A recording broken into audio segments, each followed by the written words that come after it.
Hey guys, welcome back. This is episode 2 of the Letterboxd Roundup.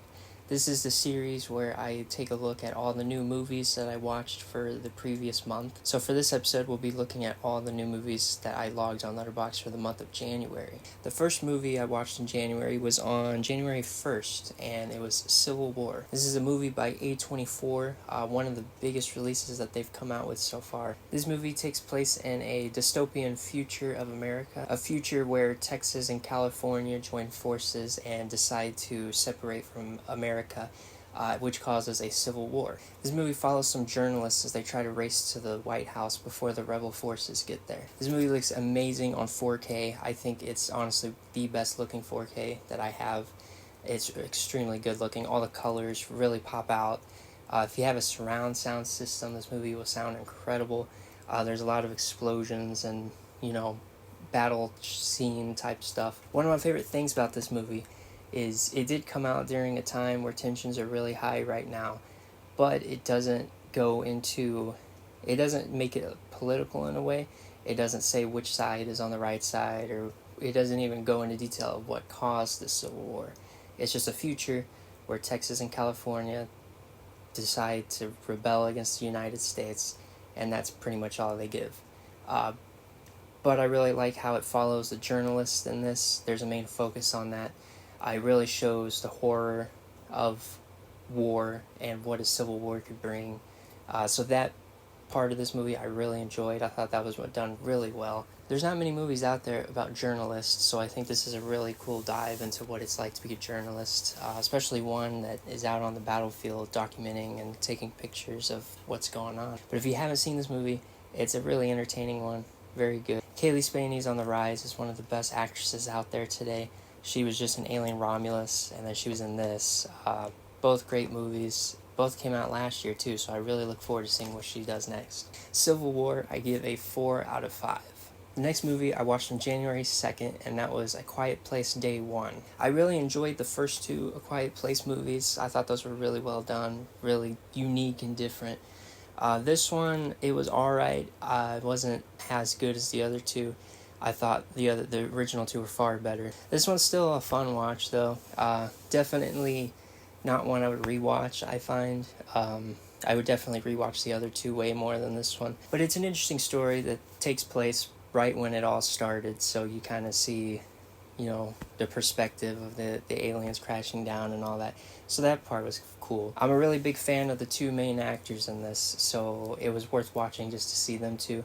I think they're really talented, and every time they're in something, I'll check it out. But overall, I gave A Quiet Place Day 1 a 3.5. The next movie I watched on Max, and it was Juror Number 2. This is a new movie from Clint Eastwood.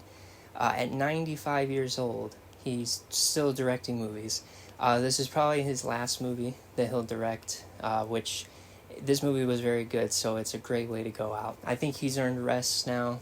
If he wants to keep making movies at 95, then great, I'll still keep watching them. Clint Eastwood's one of my favorite actors of all time. He's a very good director. He made every movie I've seen that he's directed and that he's acted in have always been classics, and this one's no different. This one's very good. It stars Nicholas Hoult, and the movie is about a guy that gets put on jury duty, and when he's on the jury and they start revealing details of the case, he starts to realize that the guy on trial isn't guilty. It was him that committed the crime. He just forgot about it. The reason he forgot about it I won't say, just because it kind of has to do with a spoiler. So, if you're wondering how could he have forgotten, there is a reason he forgot.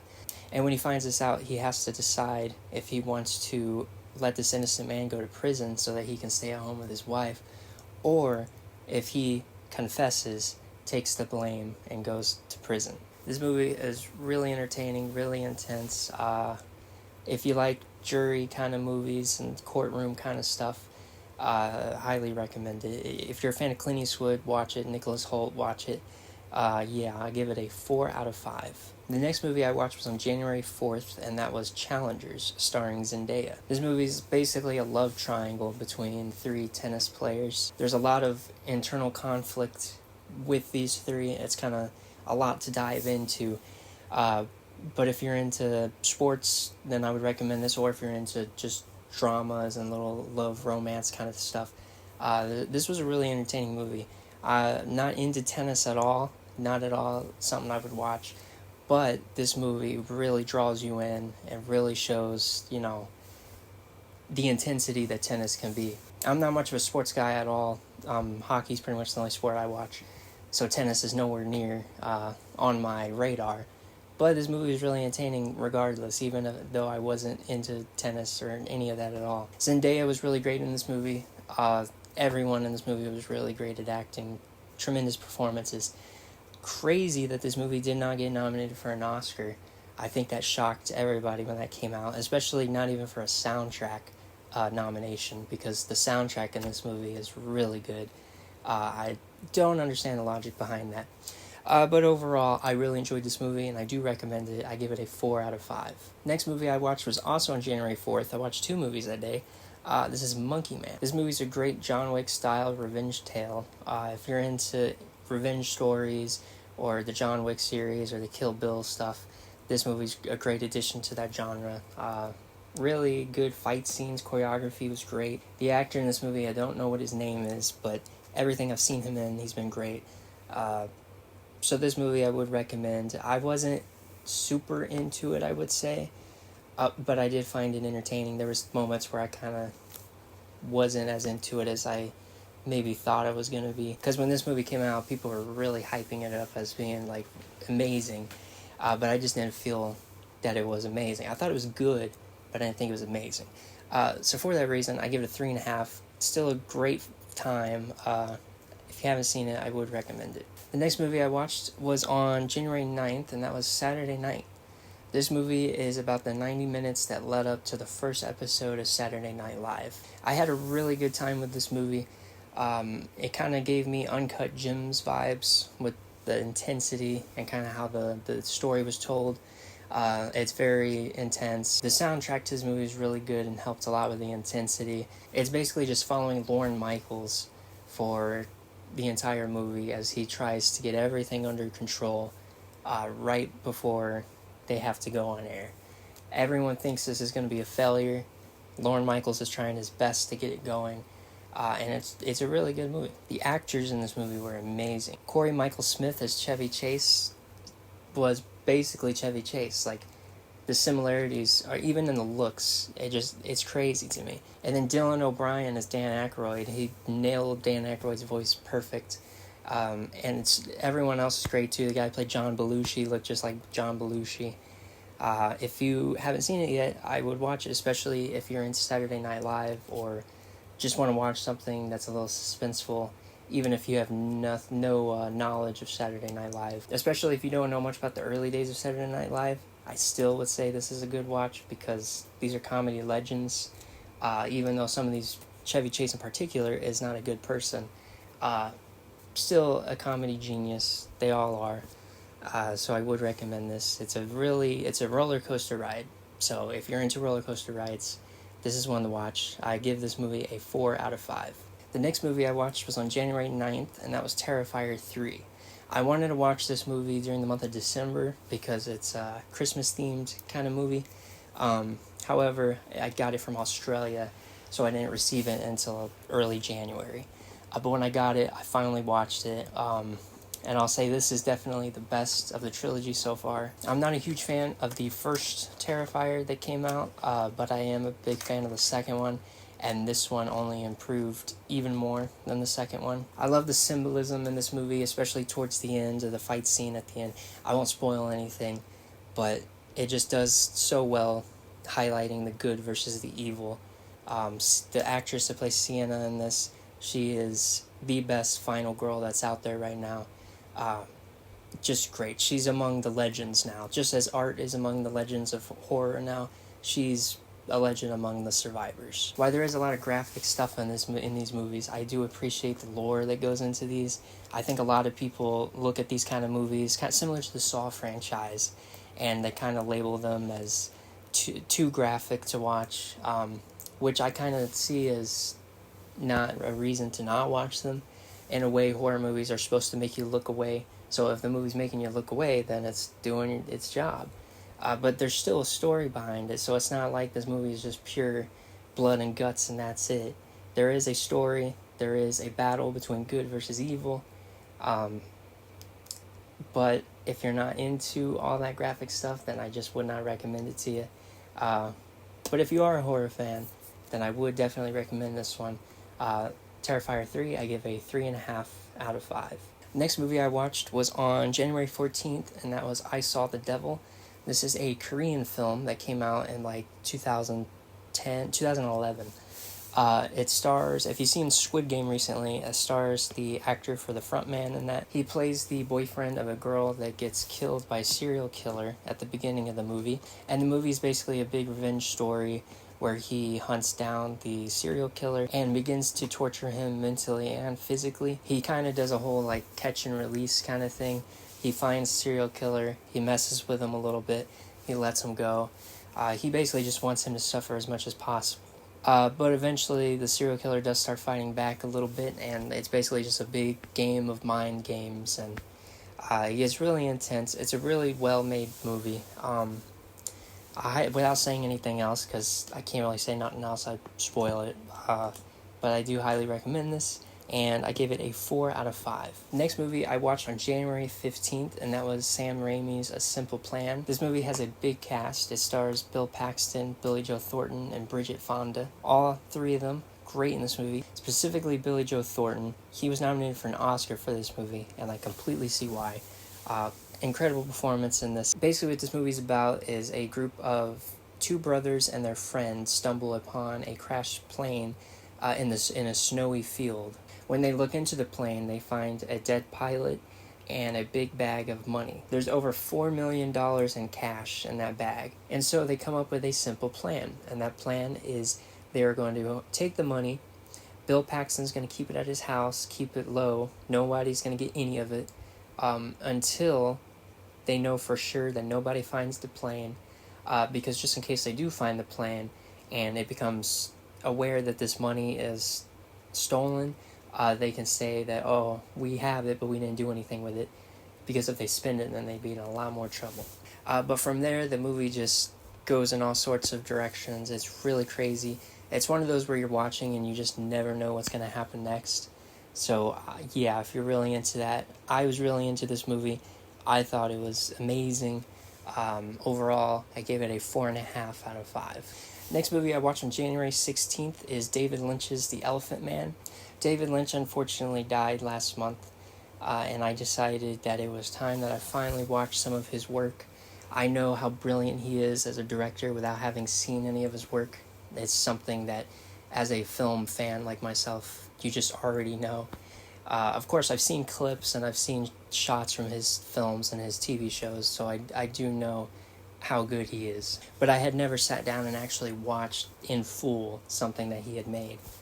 So I decided to watch his classic, The Elephant Man. This movie is based on a true story about a man who had a disformed face, and he was called the Elephant Man. It's a really good movie about empathy and loving one another and not judging one another based on how they look. This movie's very emotional. It's very sad. It's sad in different ways. There's moments where, you get a little teary-eyed in a more happy, wholesome way, and then times where it's the opposite and it's just sad. But it's a great tragic tale about a great man who just wanted to be like everybody else. Overall, this movie is a new classic that I can add to my list of classics, and it's a 4.5 out of 5 for me. And then on January 18th, continuing with my David Lynch movies, I finally watched Mulholland Drive. This movie is a movie that I've had in my collection since last summer. I just never got around to watching it, so it's just been sitting on my shelf. This movie is possibly the most confusing movie that I've ever seen. It's directed very well. The shots are great. Everyone in this movie is great. But it's just... you watch it, and you get like 30 minutes in, and you're like, okay, I think I'm finally starting to understand what's going on. And then you get to an hour in, and then you're like, maybe I don't. And then it gets an hour and 30 minutes in. Oh, maybe I get it now. And then it just goes off the rails, and you completely have no clue what you're watching. When it ends, it leaves you confused. But I wouldn't say that was bad. This movie is held as a 5 out of 5 classic to a lot of film lovers. I completely understand why they feel that way. I didn't love this enough to give it a 5, but I did think this is a great movie. If you're into confusing movies where you have to think and kind of put puzzle pieces together, so if you're into that, I would highly recommend this for you.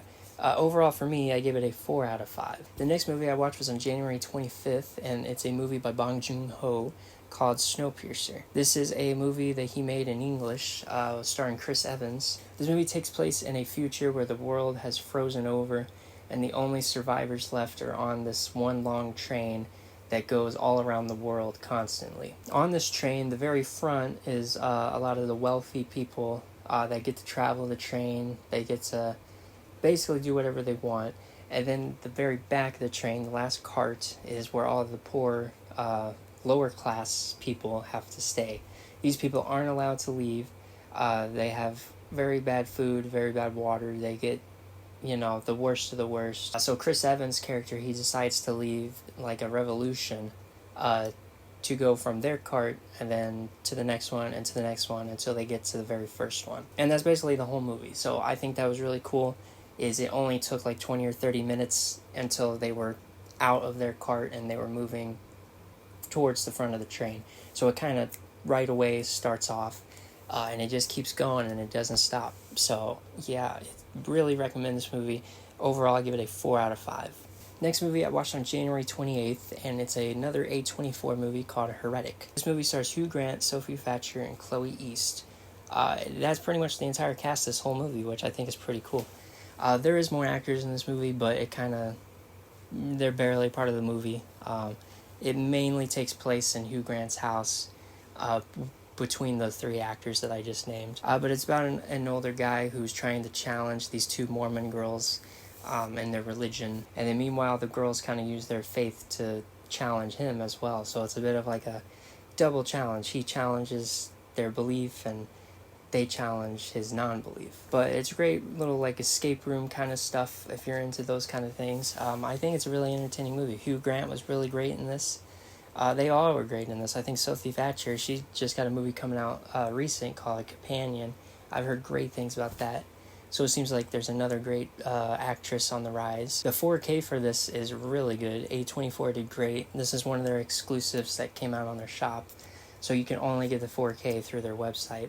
Overall, I give Heretic a 3.5 out of 5. The last movie I watched for the month of January was The Substance. I watched this on January 28th. This is a wild movie. This movie's about an actress who feels like she's past her time and isn't as beautiful and young as she used to be. She's older now and she's not getting as many movie roles as she once used to get. She used to be an Oscar winner, very popular, and now everyone's kind of forgotten her now that she's at an older age. So she gets this offer to try out something called The Substance. This substance you inject into your veins, and it basically creates what they call in the movie a younger, better version of you. So this new, younger body of yourself comes out of your back, and there are important rules you have to follow. There's only one rule, really, that is most important, and that's to switch the body every 7 days. You spend 7 days in your current body, and then you switch and go into your younger body for 7 days, and then you just keep doing that like a cycle, rotation. The conflict comes into play when she gets into her younger body. They share like the same mind because they are the same person. However, when she's in her younger body, she has a younger, more immature mind, while the older version has an older, mature mind.